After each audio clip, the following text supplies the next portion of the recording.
Good morning बच्चों, आप कैसे हैं सब। आशा करता हूँ सभी अच्छे होंगे।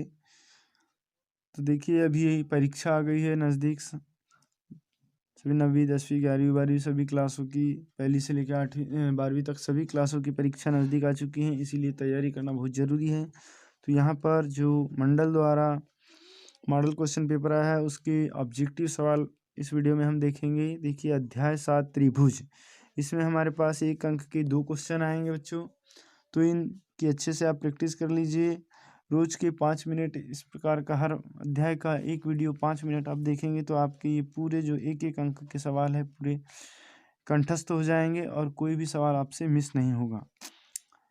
तो देखिए यहाँ पर हमारे पास दिया है 2 आकृतियाँ सर्वांगसम होती है यदि उनका नंबर 1 एक ही आकार और माप हो, एक ही प्रकार हो, एक ही रूप के हो, उपयुक्त में से कोई नहीं। तो सर्वांग सम का मतलब होता है सभी अंगों का समान होना।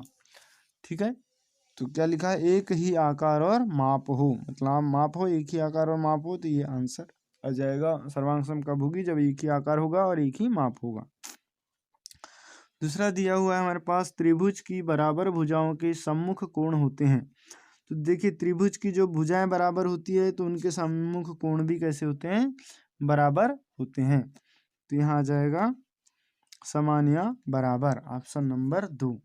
फिर क्वेश्चन नंबर 3 दिया हुआ है हमारे पास, एक समकोण त्रिभुज ABC में कोण B समकोण है। ठीक, यदि कोण C 45 अंश है तो कोण A की माप क्या होगी। तो देखिए बच्चों क्या होता है कि तीनों कोणों की माप कितनी होती है, 180 अंश। तो एक कोण तो हो गया कोण B धन कोण A धन कोण C, ठीक है, बराबर 180 अंश। तीनों कोणों की माप कितनी हो जाएगी, 180। जिसमें से कोण B का मान दिया समकोण, मतलब ये 90 अंश। कोण A हमारे को ज्ञात करना है और कोण C का मान दिया है 45 अंश बराबर 0। अब आप जोड़ सकते हैं इसको, तो कोण A बराबर हो जाएगा 180 अंश। ठीक है, तो 45 और 90 कितना होगा, 135। तो 180 ऋण 135, तो कोण A का मान हो जाएगा 180 में से 135 घटा देंगे तो ये बचेगा 45 अंश। ठीक है, तो कोण A का माप कितना होगा, 45 अंश, जो कि हमारे ऑप्शन नंबर द में है। ठीक, अब क्वेश्चन नंबर 2 है, रिक्त स्थानों की पूर्ति कीजिए। पहला हमारे पास रिक्त स्थान दिया है, तो देखिए इनको रिक्त स्थान पूर्ण करने से पहले आप एक काम कर लीजिए, यदि चैनल सब्सक्राइब नहीं किए हैं तो पहले चैनल को सब्सक्राइब कर लो ताकि इसी प्रकार की सभी वीडियो आप तक सबसे पहले पहुंच सके। तो पहला क्वेश्चन है, 2 समान भुजाओं वाले 2 वर्ग खालिस्तान होते हैं। तो देखिए दोनों भुजाएं उनकी कैसी है, समान है, तो कैसे होंगे, सर्वांगसम। क्या जाएगा, सर्वांगसम। दूसरा है, त्रिभुज के बराबर कोणों की सम्मुख भुजाएं, कोण बराबर है तो भुजाएं भी उनके सामने की कैसी होगी, बराबर होगी, तो बराबर होती है। तीसरा, यदि एक त्रिभुज की तीनों भुजाएं दूसरे त्रिभुज की तीनों भुजाओं के बराबर हो। क्या हो गया, यदि एक त्रिभुज की तीनों भुजाएं दूसरे त्रिभुज की तीनों भुजाओं के बराबर हो तो दोनों त्रिभुज के सर्वांगसम होते हैं। तो यहाँ जाएगा सर्वांगसम होते हैं। ठीक, फिर है, एक त्रिभुज जिसकी 2 भुजाएं बराबर हो, एक त्रिभुज जिसकी 2 भुजाएं कैसी हो, बराबर हो, खालिस्तान त्रिभुज कहलाता है, तो समद्विबाहु त्रिभुज कहलाता है।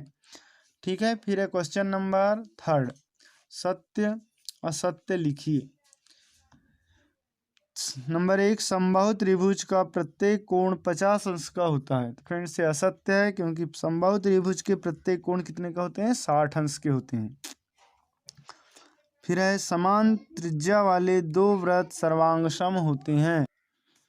क्या है, समान त्रिज्या वाले 2 वृत्त सर्वांगसम होते हैं, तो ये भी सत्य है। ठीक, फिर है, यदि एक त्रिभुज की 2 भुजाएं और अंतर्गत कोण दूसरे त्रिभुज की 2 भुजाओं और अंतर्गत कोण के बराबर हो तो दोनों त्रिभुज सर्वांगसम होते हैं, भी सत्य है। क्या हो जाएगा, SAS।